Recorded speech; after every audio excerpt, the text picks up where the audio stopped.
I want you to stop for a second. Think about every paycheck you've received in the last 3 years, every bonus, every overtime shift, every birthday money, every time you picked up extra work, every side hustle you tried. Now add it all up in your head. Go ahead, take a moment.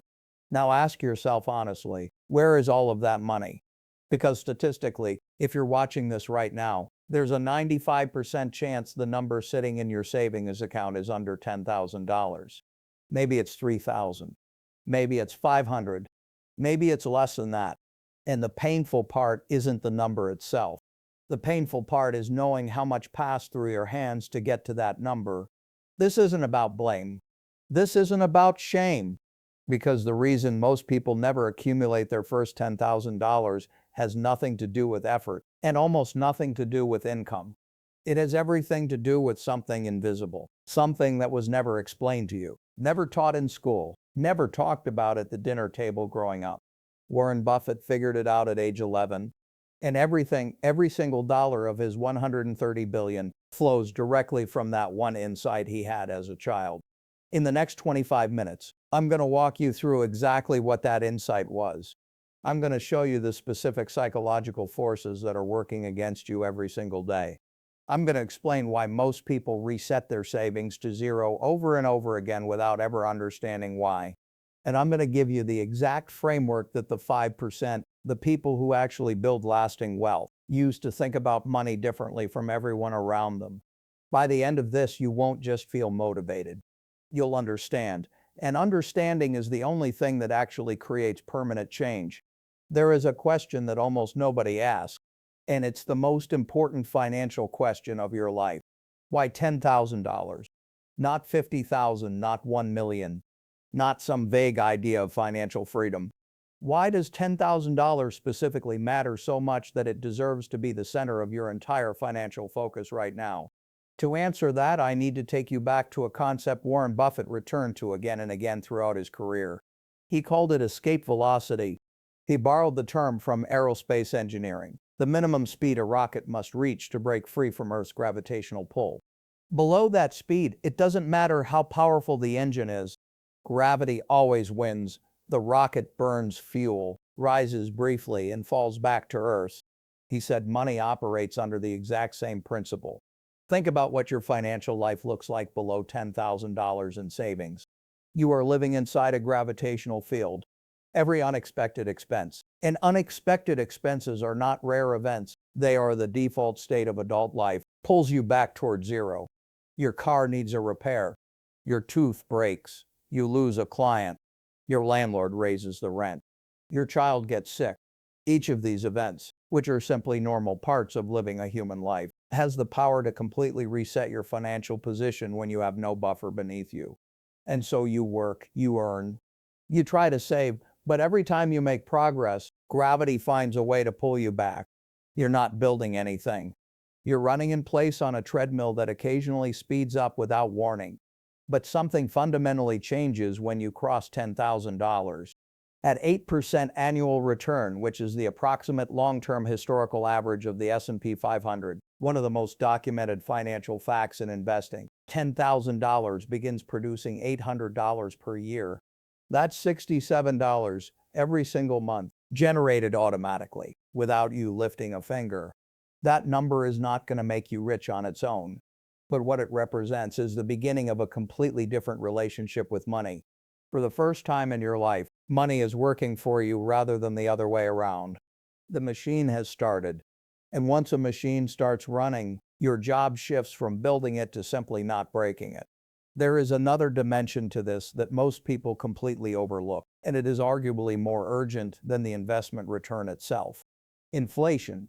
Inflation is silent, but invisible and relentless. Every single year, the purchasing power of every dollar you hold in cash decreases. At 3% annual inflation, which is a conservative, historically reasonable estimate, the $10,000 you fail to save this year will require $10,300 to replace next year, and $10,600 the year after that, and the year after that, more still. The target keeps moving away from you while you stand still. Buffett understood this at a level most people never reach. He didn't think about saving money as a static goal. He thought about it as a race between the growth of his capital and the erosion of inflation. And the only way to win that race is to get capital working as early as possible, because every year of delay doesn't just cost you 1 year of returns. It costs you 1 year of compounding on top of every future year of compounding. The math becomes brutal very quickly when you run it in reverse. So $10,000 is not an arbitrary number. It is the threshold between financial gravity and financial momentum. Below it, life controls you. Above it, you just begin to control life. Now I want to talk about the thing nobody in personal finance wants to say directly, because it makes people uncomfortable. The reason you haven't reached $10,000 yet is almost certainly not your income. I know that's not what you want to hear. It's much easier to believe that the problem is systemic, that wages are too low, that the cost of living is too high, that the system is rigged against ordinary people. And look, some of that is genuinely true. These are real forces. But they are not the primary reason 95% of people never accumulate $10,000. Because the data tells a different story. Study after study on lottery winners, people who receive sudden windfalls of 100,000, 500,000, even millions of dollars, shows that within 5 years, the majority are in roughly the same financial position they were before winning. Some are worse off. Over 70% of major lottery winners go broke within 5 years. Not because of bad investments or fraud, because of behavior. Professional athletes who earn more money in a single year than most people see in a lifetime go bankrupt at staggering rates. The NFL Players Association has estimated that within 2 years of retirement, over 70% of NFL players face serious financial stress. The NBA has reported similar statistics. These are people who earned millions, sometimes tens of millions. And then on the completely opposite end of the spectrum, you have people like Ronald Redd. Ronald Redd was a janitor in Vermont who never earned a significant salary in his life, but he drove an old car, he wore flannel shirts. He lived simply. When he died in 2014, at the age of 92, his estate was valued at $8 million. He left most of it to his local library and hospital. Ronald Redd never made much money. He just never let it leave. This is what Buffett called the great filter. It is not an economic barrier. It is a psychological one. And it operates in a very specific, very predictable way that almost nobody recognizes while it's happening to them. Here is exactly how the great filter works. You decide to get serious about money. You cut back. You sacrifice. You say no to things that used to be automatic. The dinners out, the new clothes, the weekend trips, the random purchases that filled the cart without much thought. It's uncomfortable, it feels unnatural, but you do it, and slowly, your savings balance begins to climb. 1,000, 3,000, 6,000, 8,500. You can feel the finish line, and then something happens. It doesn't have to be dramatic. It rarely is. Your car needs new tires. Your friend is getting married and you're in the wedding party. The holidays arrive, your phone breaks, you get a promotion and feel like you've earned a reward. It could be anything, but something happens. And in that moment, your brain, the same brain that kept you disciplined for months, does something extraordinary. It constructs a perfectly rational argument for why this particular moment is the exception. You've worked so hard. You've been so disciplined. You've said no to so many things. Surely this one time is okay. You'll start fresh next month. The money will come back. It always does. And so you spend it. And the savings balance resets. And the cycle begins again. Buffett described this pattern with unusual bluntness. He said the most dangerous financial moment is not when you have nothing. When you have nothing, your survival instinct kicks in. The dangerous moment is when you have a little, because that's precisely when spending feels not just acceptable, but justified, deserved, earned. This is the great filter. And it does not discriminate. It hits disciplined people. It hits intelligent people. It hits people who understand exactly what they're doing even as they're doing it. Because it doesn't operate on logic, it operates on emotion. And emotion in the short term almost always beats logic. There is a second force that compounds this. Buffett referred to it as social gravity. and it is perhaps the most underestimated obstacle in personal finance. When you begin saving seriously, when you start saying no to group dinners, when you stop buying things to keep up with the people around you, when you start making decisions based on long-term value rather than short-term social approval, the people around you will notice. And many of them will not be supportive. Not because they are bad people. Most of them aren't. But because your discipline functions as an uncomfortable mirror. When you choose not to spend, you are implicitly demonstrating that spending is a choice. And that is a deeply threatening idea to someone who has been telling themselves they have no choice. They have to spend, everyone does. It's just how life works.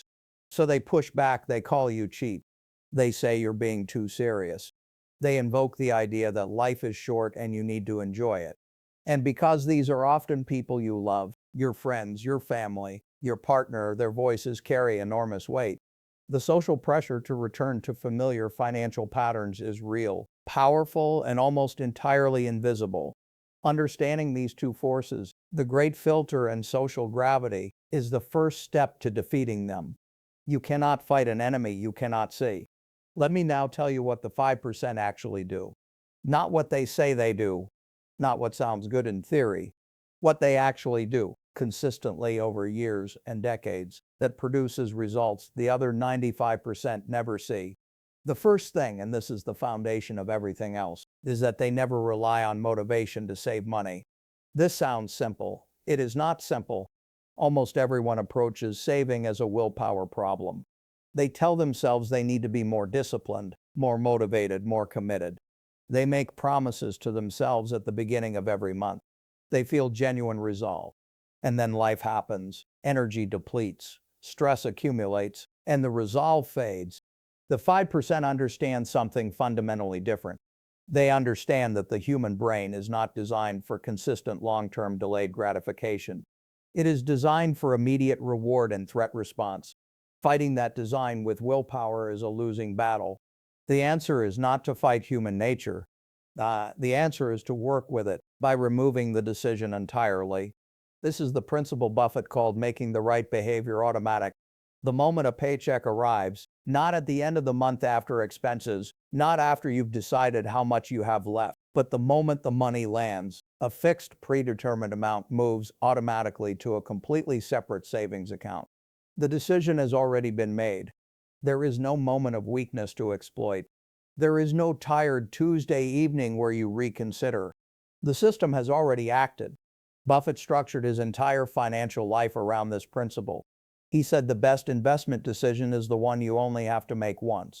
Make it once, make it correctly, then remove yourself from the equation entirely. The second thing the 5% do is engineer their environment to make spending harder. This sounds almost too simple to be profound, and yet it is one of the most powerful tools in behavioral economics. We spend what we can see. We spend what is easy to access. We spend what requires no friction, no delay, no additional steps. This is not a character flaw. It is a documented feature of human psychology that every major retailer on earth has spent billions of dollars understanding and exploiting.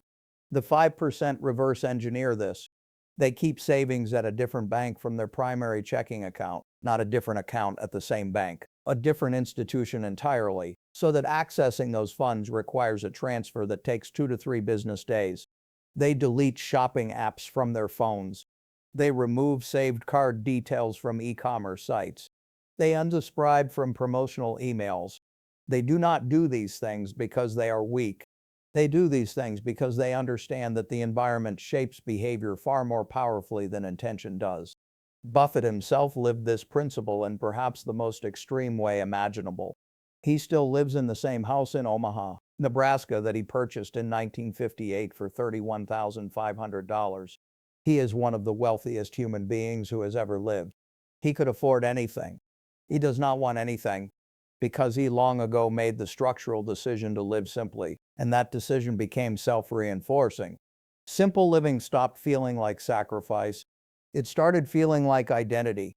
The third thing the 5% do is the most psychologically sophisticated and the most difficult to develop. They rewire what reward feels like.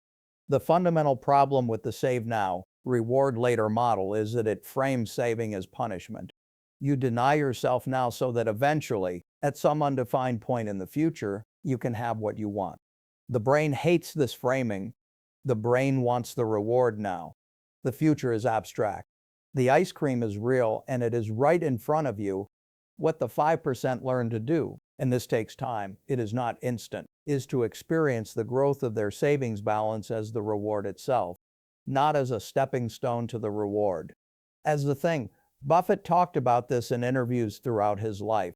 He described looking at his early investment accounts the way other people look at a great meal or a beautiful view. It produced in him a genuine, visceral sense of pleasure. Not because he is wired differently from other humans, but because he trained himself over years to associate that specific behavior with that specific emotional response. When you begin to feel proud, genuinely emotionally proud, every time you move money into savings, rather than every time you make a purchase, the entire game changes. The behavior that builds wealth starts to feel good, and the behavior that undermines wealth starts to feel bad. You are no longer fighting your instincts. Your instincts are now working for you. The fourth thing the 5% do is something Buffett described with one of his most memorable quotes. He said the chains of habit are too light to be felt until they are too heavy to be broken. What he meant is that habits, both good and bad, are invisible in the early stages. They feel like nothing. They feel like small choices that barely matter. And then one day you look up and realize that the small choices have been compounding, year after year, into something enormous that is now almost impossible to change. The 5% use this understanding intentionally. They build the right habits early. Automatic savings, separate accounts, friction on spending, before those habits feel necessary. Before the stakes feel high. Because by the time the stakes feel high, the habits that are already in place will determine the outcome. Now, I want to show you the mathematics of what you're actually building toward, because I think most people dramatically underestimate what $10,000, properly protected and consistently added to, actually becomes. There is a reason Warren Buffett's authorized biography is titled The Snowball. The title comes from something Buffett said to his biographer, Alice Schroeder. He said that life is like a snowball. The important thing is finding wet snow and a really long hill. The wet snow is good investments and disciplined saving. The long hill is time. And the insight, the one that separates Buffett from virtually every other person who ever thought about money, is that the hill matters more than almost anything else. Time is the primary variable. Everything else is secondary. Here is what the mathematics actually look like. $10,000 invested in a simple index fund returning 8% per year. The long-term historical average, with no additional contributions, becomes $21,500 in 10 years. In 20 years, it becomes $46,600. In 30 years, it becomes over $100,000. You did nothing. You added nothing. You simply protected it and let time work. Now add consistent monthly contributions of $300 per month, a number that is genuinely achievable for most working people. In 10 years, your total is $76,000. In 20 years, $230,000. In 30 years, over $500,000 from $300 a month, starting from $10,000. These are not projections based on best-case scenarios. These are calculations based on the documented historical average return of the most widely held index in the world. But, and this is the part Buffett considered almost sacred, the math only works under one non-negotiable condition. You cannot eat the snow. Every single time you break into savings, you are not just losing the dollars you spent. You are losing every dollar those dollars would have generated. The $500 you withdraw at age 25 is not $500. At 8% compounding over 30 years, it is over $5,000. The $1,000 you borrow from yourself at 30 is not $1,000. It is nearly $10,000 by retirement. This is what Buffett called the invisible cost, the cost that never appears on any bill, never shows up in any account, but silently accumulates into the difference between a comfortable retirement and a desperate one. He was almost obsessive about protecting his early capital for this reason. He could feel the future value of present-day dollars in a way that most people simply cannot. The snowball requires a long, uninterrupted run down the hill. Every time you pick it up and carry it back to the top, you reset the compounding. You don't just lose ground. You lose the acceleration that was building. Warren Buffett is 93 years old. His net worth is over $130 billion. Wealth is not a power than $30 billion. He has given away tens of billions more. He is, by most measures, one of the most financially successful human beings in the history of organized civilization. And when thoughtful interviewers ask him what the real secret is, not the investment philosophy, not the stock-picking methodology, but the actual foundational insight beneath all of it, he almost always says some version of the same thing. He says it started with a decision made by a 22-year-old kid in Omaha, Nebraska, a kid with $9,800 who looked at that money and saw not what it could buy today, but what it could become over decades. Who made the decision, quietly, privately, with no audience, that those dollars were seeds and that he would not eat them. No matter what, he didn't have superior intelligence. Have inside information. He didn't have a secret formula that took him decades to develop. He had a decision made early, held consistently, and compounded over time. That is the entire thing. You now understand the mechanism. You understand escape velocity and why $10,000 is the threshold that matters. You understand the great filter and the specific psychological moment that resets most people's financial lives over and over again. You understand social gravity and why the people closest to you can be the greatest obstacle to your financial progress. You understand the 4 behaviors that separate the 5%, not because they are smarter or more disciplined, but because they have built systems that work even when discipline fails. And you understand the mathematics of compounding, what $10,000, protected and consistently added to, actually becomes over time. 4 things: know your number, name your enemy, build your system, protect the snowball. The 95% know one of these, maybe 2, they intend to do all 4, but life interrupts, and they never quite assemble the whole thing at once. The 5% assemble all 4, imperfectly, inconsistently, with setbacks and frustrations, but they do not dismantle the system. They repair it, they return to it, they protect it, and one day, not dramatically, not with fanfare, they look at their account and see a number with 5 digits. And something changes in how they see themselves and in how they see the future. That moment is real. It is available. And it begins with a decision you can make right now, today before this video ends. Which side of the 95% do you choose? I will give you some advice. Open your banking app right now. Look at your current savings balance. Subtract it from $10,000. Whatever that number is, write it down somewhere you will see every single day. Your phone wallpaper, a sticky note on your bathroom mirror, the screensaver on your laptop. That gap is your one and only financial mission until it reaches 0. Not the stock market, not cryptocurrency, not a side business. Just that number. Every financial decision you make from this point forward gets evaluated against one question. Does this bring me closer to that number, or does it take me further away? Name your enemy. Sit down tonight and think honestly about the last 6 months. What single category of spending has done the most damage to your savings? Not vague categories like I spend too much. Be surgical. Is it online shopping at midnight when you're bored? Is it saying yes to every social invitation because you don't want to feel left out? Is it subscriptions you forgot you had? Write one specific sentence. My biggest financial leak is this. Then close that one leak before you do anything else.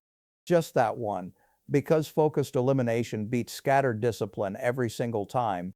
Set up your system this week, not next month, not when things settle down. This week, because things never settle down. Open a savings account at a bank that is different from your primary bank. Name it something that means something to you. Freedom Fund, first 10K, the snowball, whatever creates a psychological barrier between that money and your spending impulses. Then set up an automatic transfer to move a fixed amount into that account on the day after your salary arrives. Not the day of. So the transfer happens before you've had time to mentally incorporate that money into your available spending. Start with whatever you can. $50, $100. The amount is less important than the automation. because a system running on $50 is infinitely more powerful than a plan involving thousands of dollars. Build your firewall alongside your savings account. Open a second account, a small separate emergency buffer. Your target for this account is $500 to $1,000 to start. This is not your savings. This is your shield. This is the account you hit when the car breaks down, when the medical bill arrives, when the unexpected expense that is actually completely predictable in aggregate shows up in your life. When that happens, and it will happen, you drain the firewall. You do not touch the snowball. Then, over the following weeks, you rebuild the firewall. The snowball continues compounding, uninterrupted. This single structure, savings account plus separate emergency buffer, eliminates the number one reason people reset their financial progress. Not bad intentions, not lack of effort, just being unprepared for the completely predictable reality that life is expensive and unpredictable.